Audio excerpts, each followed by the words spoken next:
Hello दोस्तों, आज हम बनाने वाले हैं मेथी का बहुत ही स्वादिष्ट नाश्ता।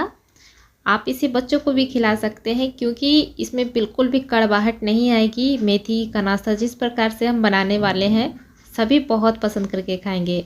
बच्चे भी खाएंगे, बड़े भी कई कई मेथी नहीं खाना पसंद करते हैं तो वो भी खाएंगे।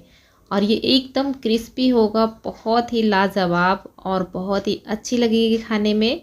तो आप एक बार इसे ज़रूर ट्राई कीजिएगा, उसके बाद आप खुद ही बताइएगा कि सच में बहुत ज़्यादा अच्छी लगी। आप देख सकते हैं इसे मैं तोड़ के दिखाई हूँ और इसका टेक्सचर देखिए कितना ही मज़ेदार लग रहा है ना।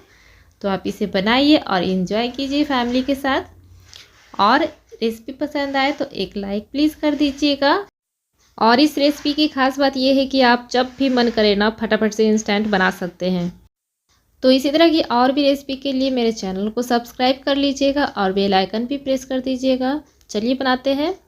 तो यहाँ पर मैंने लिए हैं 250 ग्राम के करीब मेथी ले लिए हैं और यहाँ मैंने इनके पत्ते जो है अलग कर लिए हैं। डंडी बिल्कुल नहीं लेना है, मतलब छोटी सी भी डंडी मत लीजिएगा, इस तरह से पत्ते से निकाल लीजिएगा। और उसके बाद इसे अच्छे से धोकर साफ़ कर लीजिए और इसे हम ये भी साइड कर देते हैं। और हमने यहाँ पर लिया है एक कच्चा आलू ले लिया है, बड़े साइज़ का लिया है। आप मीडियम लेते हैं तो 2 ले सकते हैं। और इसे पहले छील कर अच्छे से धोकर साफ़ कर लीजिए और उसके बाद हम ग्रेटर से इसे ग्रेट कर लेंगे, कद्दूकस कर लीजिए। और उसके बाद इस तरह से कद्दूकस करने के बाद सारे कद्दूकस हो जाए उसके बाद इसे अच्छे से हमें धोकर साफ़ करना है। तो धोकर अच्छे से साफ़ कर लीजिए। उसके बाद क्या कीजिए, इस तरह से किसी छन्नी पर आप रख लीजिए और हल्का सा इस तरह से ना प्रेस कर लीजिएगा। आप चाहे तो इसे किसी कपड़े पर भी, साफ़ कपड़े पर भी रख कर अच्छे से इसका पानी निचोड़ सकते हैं अच्छे से। तो मैंने यहाँ छन्नी पर ही अच्छे से दबा लिया थोड़ा सा, ताकि अच्छे से ये पानी निकल जाएगा। आलू की मात्रा आप 1-2 और बढ़ाना चाहते हैं, छोटे साइज़ का या मीडियम साइज़ का, तो बढ़ा सकते हैं। अब देखिए अच्छे से ये पानी अच्छे से निकल चुका है, पूरा ड्राई हो चुका है। तो अब हम क्या करेंगे, जो मेथी रखा है उसमें हम डाल देंगे इस आलू को। ये देखिए इसमें डाल देना है और अच्छे से, ये बहुत ज़्यादा पानी नहीं होना चाहिए तो ध्यान रखिएगा, ठीक है। आपको छन्नी पर ना समझ में आए ना तो आप कपड़े से निचोड़ लीजिएगा। अब देखिए इस तरह से हमें कर लेना है। उसके बाद हम इसमें डालेंगे थोड़ा सा कुछ मसाले। तो आधी चम्मच हल्दी पाउडर डाला है और 1 चम्मच हम डालेंगे धनिया पाउडर और 1/4 चम्मच लाल मिर्च पाउडर डालेंगे और नमक स्वाद अनुसार ले लेंगे। तो लाल मिर्च पाउडर थोड़ा ही डालेंगे, बहुत कम मात्रा में डालना है। उसके बाद हम लेंगे चावल का आटा। चावल के आटे से बहुत ही क्रिस्पी बना रहता है बहुत लंबे समय तक। तो चलिए चावल का आटा हमने 2 चम्मच लिया है। अब हम यहाँ लेंगे बेसन। तो बेसन पहले तो हम यहाँ 3-4 चम्मच लेंगे, यहाँ हम 4 चम्मच बेसन ले लेते हैं। अब सारे मसाले में अच्छे से पहले मिक्स करेंगे, उसके बाद ही आगे और बेसन लग सकता है, ठीक है। तो उसके बाद सबसे पहले तो हम यहाँ लहसुन ले लिए हैं, 3-4 कली लहसुन ले लीजिए, छील लीजिए। उसके बाद यहाँ पर हम इसे ग्रेट कर देंगे। आप चाहे तो थोड़ा बहुत अदरक भी डाल सकते हैं, वैसे मैंने अदरक नहीं डाला है। चलिए इस तरह से मैंने ग्रेट कर लिए हैं।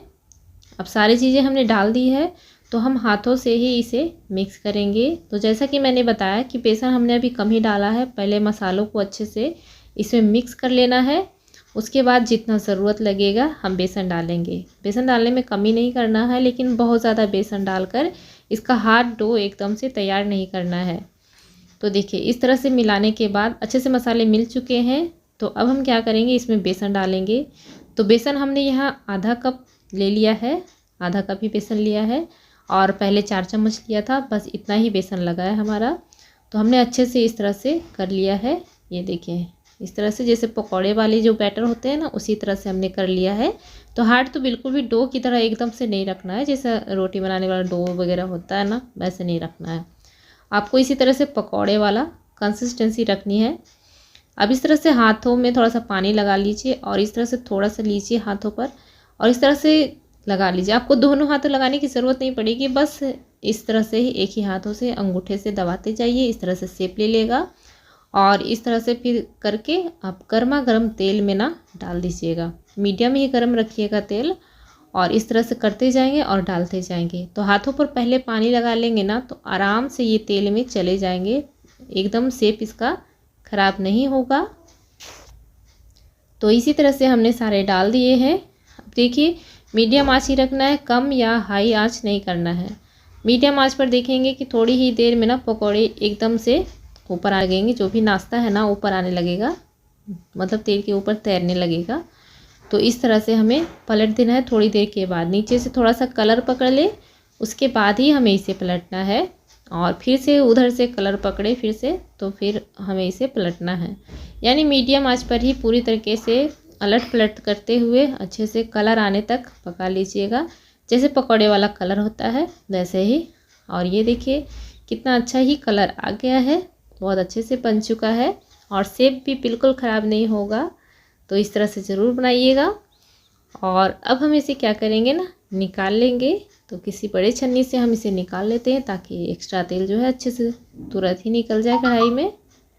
अब देखिए आप चाहे तो गहरे बर्तन में भी लेकर डीप फ्राई भी अच्छे से कर सकते हैं और कम तेल में भी ये अच्छे से बन जाता है।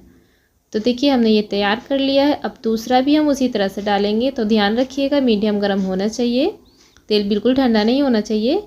और ये देखिए इस तरह से हाथों से लेकर इस तरह से फैलाते हुए हम सारे डाल देंगे और इसी तरह से हम सारे बनाकर तैयार कर लेंगे। तो चलिए ये भी हमारा बन चुका है। कितना ही बढ़िया नाश्ता लग रहा है ना। अब देखिए इसे हम निकाल देंगे किसी प्लेट में। ये बहुत ही लंबे समय तक क्रिस्प रहता है। लंबे समय तक का मतलब है कि क्रिस्प ही रहता है। ये बिल्कुल एकदम अथी नहीं होगा, मतलब सॉफ्ट नहीं होगा। इसमें चावल का आटा मैंने डाला है ना 2 चम्मच, तो बहुत ही क्रिस्प रहेगा ये। और ये देखिए इस तरह से हमने सारे बनाकर तैयार कर लिए हैं।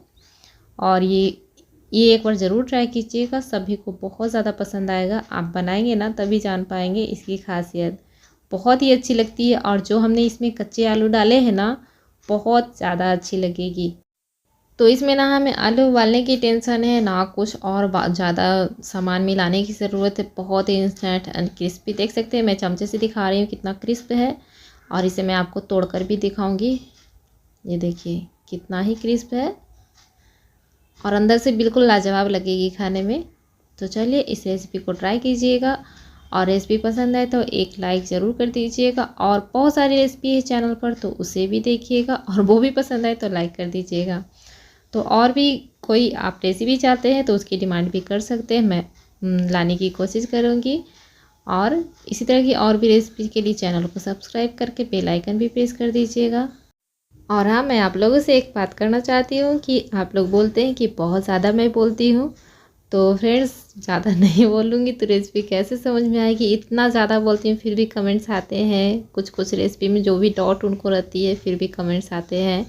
तो अच्छे से समझाऊंगी नहीं तो रेसिपी कैसे समझ में आएगी फ्रेंड्स, इसलिए कुछ ज़्यादा बोल देती हूँ। इसमें मैंने बहुत कम बोला है। तो चलिए फिर मिलते हैं, बाय बाय।